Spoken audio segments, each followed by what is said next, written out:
Bon, bonjour à tous, merci. Donc, je suis Jérémy Dalloy, donc je suis fondateur de Reach5. Donc, Reach5 est une start-up française qui a développé une solution logicielle pour répondre aux enjeux de l'expérience et de la connaissance client. En effet, aujourd'hui, un des problèmes dans le processus d'achat des consommateurs le moins bien géré, c'est justement le processus d'authentification. Il est vrai qu'aujourd'hui, près d'un tiers, voire plus d'un tiers des consommateurs changent de site à cause d'un processus d'identification trop long, trop complexe, voire qui ne fonctionne pas. C'est-à-dire, en fait, se créer un compte simplement, sans passer par 14 champs à remplir, sans passer par des fonctionnalités qui vous emmènent sur d'autres sites, etc. Donc cette complexité, nous, chez Reach5, on l'a gérée. Effectivement, on a développé une solution qui permet de simplifier tout ce parcours en fait, d'identification. Et on va vous permettre de simplifier ce parcours d'identification au travers justement d'une brique de social logging à intégrer sur vos sites et vos applications. C'est-à-dire se connecter, se créer un compte en un clic grâce à l'ensemble des réseaux sociaux du marché, donc que ce soit bien sûr les grands classiques, Facebook, Instagram, Twitter, LinkedIn, etc., mais aussi des réseaux sociaux plus internationaux, type Weibo, WeChat, pour des problématiques internationales que nous avons à gérer avec l'ensemble de nos clients. Et bien sûr, Reach5 va vous permettre d'avoir une vision unifiée sur l'ensemble des consommateurs, grâce à la data que vous allez pouvoir récupérer et que les consommateurs, justement, consentent à partager avec vous, puisqu'on est effectivement dans le consentement en échange d'un service pour se connecter rapidement, être reconnu rapidement et passer sur un site beaucoup plus rapidement. Et également, on propose à nos clients, au travers de la solution Reach5, une solution qui va permettre d'unifier et de restructurer toute cette donnée sociale de manière à améliorer la segmentation client. Et justement, nos clients, parlons-en, puisqu'ils utilisent quotidiennement la solution pour justement adapter, personnaliser leurs offres, leurs produits et leurs campagnes marketing. Et je pense qu'aujourd'hui, le meilleur, c'est de faire parler un de nos clients justement sur l'utilisation de la solution. Et j'ai le plaisir, merci Jean-Bernard, d'accueillir donc Jean-Bernard Della Chiesa d'Undies, donc qui est directeur innovation et digital d'Undies et qui va nous parler effectivement d'Undies et de ce qu'il fait justement avec la solution chez Undies. Voilà. Jean-Bernard, un petit mot d'abord, merci. Oui, bonjour. Bon, effectivement, je pense que beaucoup ici connaissent Undies, mais peut-être pas tous. Donc Undies, c'est une marque de lingerie à destination d'une cliente plutôt jeune, puisque finalement, Undies, c'est une société du groupe Etam, et ça a été créé justement pour adresser la cliente plutôt dans la tranche 18-24 ans. Donc c'est une cliente naturellement digital native, même beaucoup plus digital native que nous. C'est une chaîne qui a 10 ans, 10 ans c'est déjà énorme. Et comme toute cliente, en fait, on est de plus en plus sur une bascule sur le mobile. Je pense que vous avez tous, si vous regardez vos origines de session, vous voyez tous petit à petit, chaque mois, le pourcentage de mobile qui bascule, et ça aussi bien en termes de session qu'en termes de chiffre d'affaires. Pourquoi ? Parce que effectivement, pendant longtemps, on s'est dit le mobile est quand même un axe de consultation, et puis il y a un axe de transformation. Il y a deux axes qui seront soit les magasins, soit le desktop. Chose qui est de moins en moins vraie, parce que de plus en plus, les gens n'ont pas finalement de desktop sur un certain âge et font tout dans le mobile. Le mobile, c'est bien, mais en même temps, c'est quand même particulièrement, j'allais dire, désagréable en termes de taille d'écran, en termes d'expérience utilisateur, et ça joue tous les défauts qu'on voit aujourd'hui dans le desktop sont multipliés par 10 quand on est dans le mobile. Et effectivement, le principal défaut du mobile, c'est quand même l'authentification, le fait de donner des informations. Et ça, c'est très compliqué. Les tailles de champ sont petites. Souvent, il faut taper sur un clavier. Le clavier n'est pas très agréable. Et c'est quand même un très gros frein. Et là, le connecteur social prend toute sa place, parce que ça nous permet vraiment d'avoir une authentification en un clic, et en un clic sur le mobile, c'est fondamental. Alors on a plusieurs niveaux, on a le fait de créer son compte, et on a des connecteurs sociaux qui sont plus ou moins adaptés pour ça. On va dire les deux principaux, c'est Facebook et Google, c'est les deux qu'on a mis. Vous avez un connecteur qui est Instagram, on vient d'en parler, mais qui a un très gros défaut, c'est qu'il ne donne pas son mail. Donc il n'intervient pas du tout dans un cadre de facilitation d'identification. Et puis on a des connecteurs sociaux qui seront plus liés à la sortie de panier, qui seront plus liés au paiement. Et donc c'est des connecteurs de type PayPal, par exemple, qui vont avoir l'avantage, eux, de donner tous les éléments de livraison que ne donneront pas des connecteurs comme Facebook. Donc, on a ces différents éléments, il faut les mettre au bon endroit et ça facilite énormément la vie de nos utilisateurs et le taux de transformation, en tout cas sur la partie mobile, en a largement profité, hein, puisque derrière, forcément, vous n'avez pas beaucoup de temps aussi dans le mobile. Hein. Très souvent, vous avez capté à un moment qui n'est pas forcément opportun. Hein. Ça peut être dans le métro, ça peut être dans des situations de la vie courante qui font que finalement, dans 3 minutes, tout s'arrête. Donc, ce n'est pas aussi uniquement une question de facilité, c'est une question de temps. C'est-à-dire que vous avez très peu de temps pour que la personne transforme, parce que peut-être que dans 2-3 minutes, elle se retrouvera, c'est la fin de son parcours, son métro est arrivé à bon port, enfin son RER, il faut qu'elle parte. Et à ce moment-là, si vous l'avez perdu, vous n'avez plus que les éléments de retargeting éventuels qui permettront de vous sauver. Donc ça, c'est un point fort. Juste avant de passer sur le deuxième point, merci justement Jean-Bernard de préciser ce point fort. Quelques chiffres quand même, je voudrais juste apporter un chiffre. Aujourd'hui, on constate un taux d'augmentation sur le processus d'inscription d'authentification qui est de plus de 33%. Effectivement, on a accompagné des clients dans le retail qui observaient, lorsqu'ils sont pratiquement dans le tunnel de check-out, au moment de s'inscrire, un taux d'abandon de plus de 60%. C'est juste énorme. Sur votre taux de transformation, ça a un impact en termes de business qui est colossal. Il faut vraiment y penser. Donc, il faut penser à cette stratégie à mettre en place. Ça, c'est un bon point, c'est une première chose. Derrière, ce qu'on ne voit pas forcément bien ici, sur cette présentation, c'est cette petite pop-up qui est la pop-up de consentement en échange de ce service qu'on va proposer à vos utilisateurs pour se connecter, s'inscrire facilement. On va récupérer de la donnée. Alors, on va récupérer de la donnée sur le profil public, le nom, le prénom, l'adresse email. Comme l'a souligné Jean-Bernard, sur Instagram, notamment sur mobile, on ne va pas récupérer l'adresse email, donc on va l'utiliser dans d'autres procédés. Mais on va aussi récupérer bien sûr l'âge, l'anniversaire, la ville, on va récupérer également les listes d'amis, etc. Donc on va avoir des notions, si vous voulez, des stratégies communautaires. Et puis on va récupérer d'autres mentions qui sont les mentions j'aime notamment, qui vont permettre et qui permettent effectivement à nos clients de mieux segmenter, de mieux en apprendre sur ces clients. Et justement, Jean-Bernard, ce qui est intéressant, c'est de savoir un petit peu, toi, ton retour d'expérience sur la data que tu as récupérée, sur ce qu'elle a pu t'apporter, sur les solutions que tu as pu mettre en place et surtout sur l'impact en fait de ta connaissance client et le service que ça a rendu à Undiz et comment ces données sont utilisées. Alors là, on tape dans la partie beaucoup plus, pas plus intéressante, parce que tout ce qui est amélioration du parcours client, bien entendu, c'est très intéressant pour le client, mais là, on touche à la partie qui a un potentiel que je ne connais pas encore complètement, tellement il est vaste. C'est-à-dire que là, quand vous aurez mis votre connecteur social, effectivement, vous allez aider, vous allez avoir tout de suite des effets, mais bon, voilà, c'est-à-dire, ce sera fini. C'est-à-dire qu'à un moment donné, vous avez amélioré l'expérience. Voilà. Là, avec cette data, vraiment, vous ouvrez des perspectives qui sont, j'allais dire, presque infinies. Tellement les exemples sont encore nombreux d'utilisation. Alors aujourd'hui, on récupère, en fait, comme Jérémy l'a dit, on récupère tout un tas d'éléments de données, hein, c'est un win-win, et on demande notamment deux principaux éléments qui sont les likes des gens et leur liste d'amis. Je vais revenir sur les likes. Il faut savoir que chaque personne, alors ça c'est dû constater, hein, chaque personne like à peu près 400-450 pages sur son compte. C'est à peu près la moyenne de ce qu'on récupère à chaque fois qu'on a une connexion sociale, qui est validée par le client. Hein, je retiens là-dessus, hein, ce n'est pas une donnée qu'on lui prend, c'est affiché tel quel. D'ailleurs, il a la possibilité de revenir dessus. Hein. Facebook, c'est une fenêtre qui est gérée par Facebook, et Facebook donne la possibilité de dire bah non, finalement, je veux bien donner mon adresse email, mais par contre, pas les likes. Bon, dans 95% des cas, les gens nous donnent leurs likes.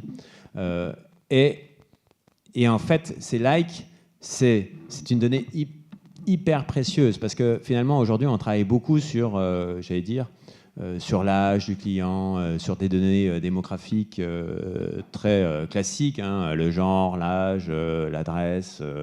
Est-ce que cette personne est mariée, pas mariée, enfin des données de CRM très classiques. Et finalement, c'est quand même hyper limité et surtout hyper limité par rapport à un like. Ce que je veux dire, c'est que des likes, alors ça concerne tous les domaines. Hein. Les likes, vous avez des domaines sur les likes sur les films, vous avez des domaines sur les likes sur les marques de vêtements, vous avez des likes sur les pages communautaires.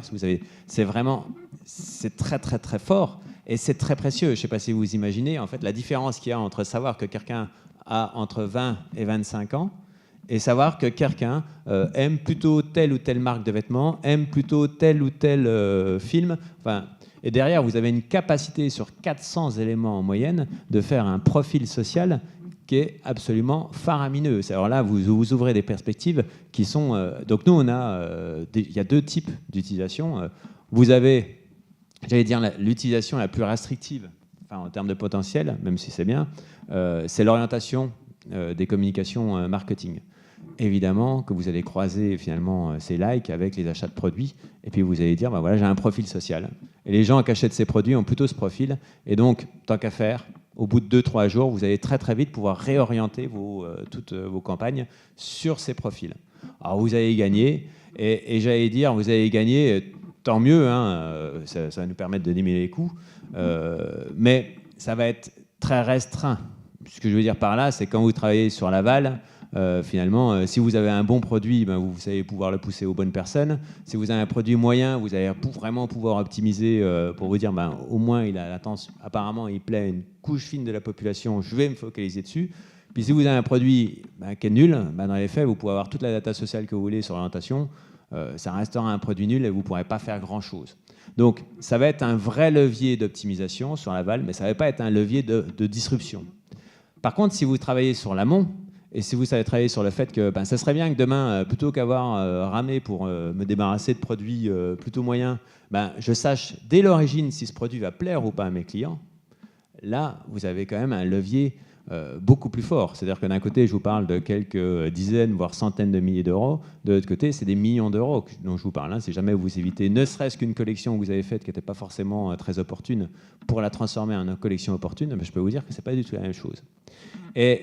Et aujourd'hui, c'est ça qu'on fait fortement chez Undis. C'est que, par exemple, aujourd'hui, il n'y a pas une collection qui n'est pas validée par la data sociale. C'est-à-dire, comment elle est validée? Ben, finalement, nous, on fait beaucoup de licences. Vous voyez, ben, ces licences, dans les faits, la première chose qu'on va regarder, c'est quelle est l'adéquation entre la licence et nos clients.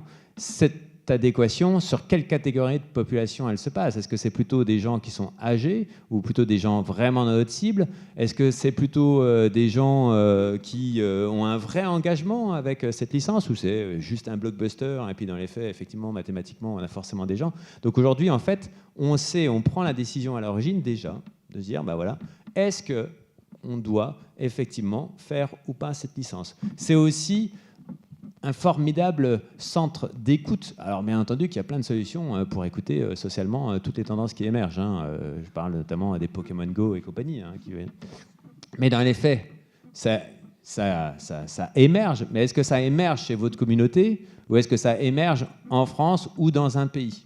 Voilà. Ça, la différence est très très forte entre les deux. Hein. Vous pouvez prendre, on a fait des tests aussi sur des BAD. Hein. On a repris rétrospectivement en fait des collections qui n'avaient pas marché et on a regardé au final comment est-ce que ça se comportait dans notre communauté. Ben, on s'est rendu compte qu'en fait tous les éléments étaient là pour nous montrer que ça ne marcherait pas. C'est-à-dire que c'est pas que c'est un BAD au niveau français, c'est que c'était un BAD sur notre communauté. Et malgré tout, vous avez des outils hein, aujourd'hui qui peuvent vous faire ça à partir de Facebook ou autres, d'analyser vos fans. Et puis vous allez avoir la liste des gens, qu'est-ce qu'ils aiment chez vos fans. Il faut savoir qu'on est une marque quand même très présente sur les réseaux sociaux.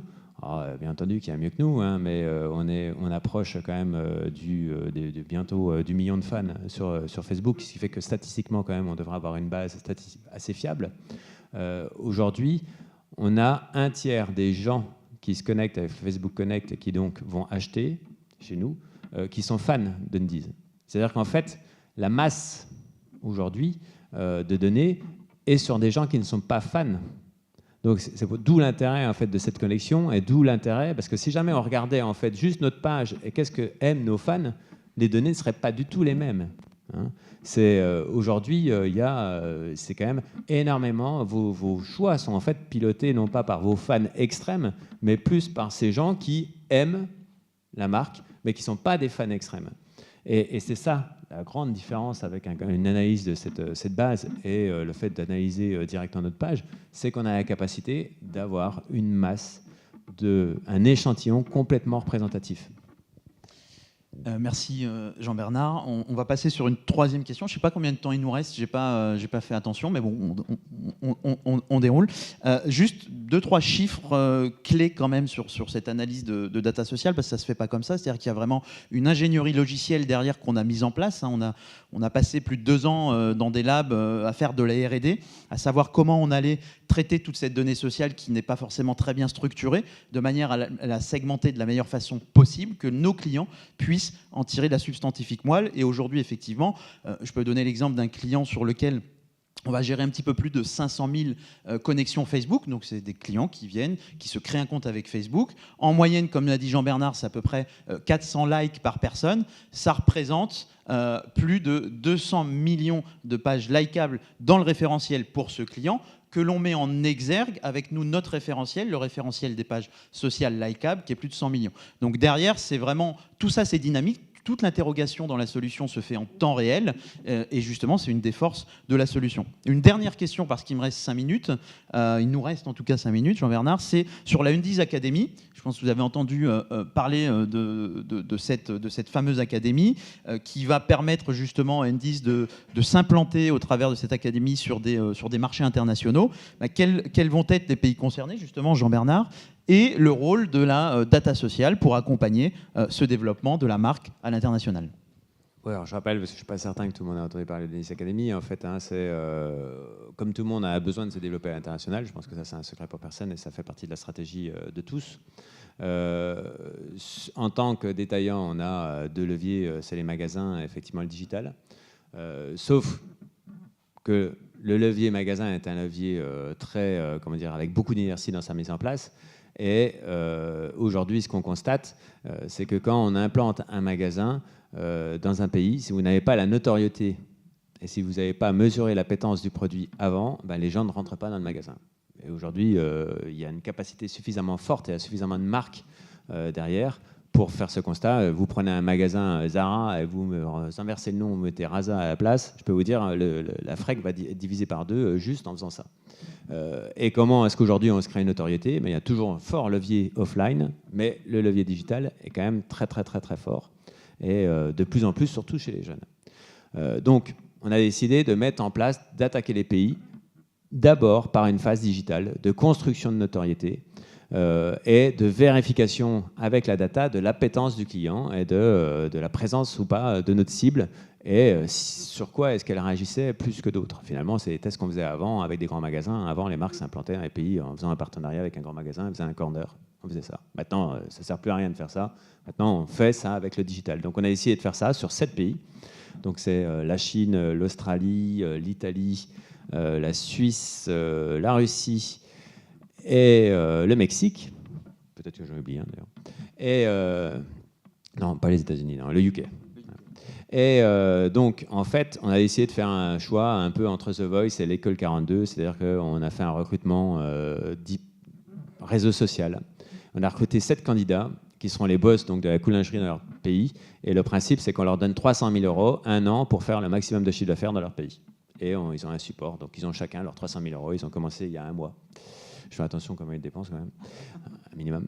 Et donc, en fait, ça, c'est très important parce que ça va nous permettre de voir, et le pays qui va vraiment marcher, on va se développer cette fois-ci en magasin, mais pas n'importe comment. On aura la data, on aura une présence de notoriété, et on aura vraiment, on va pouvoir enclencher le levier très très fort.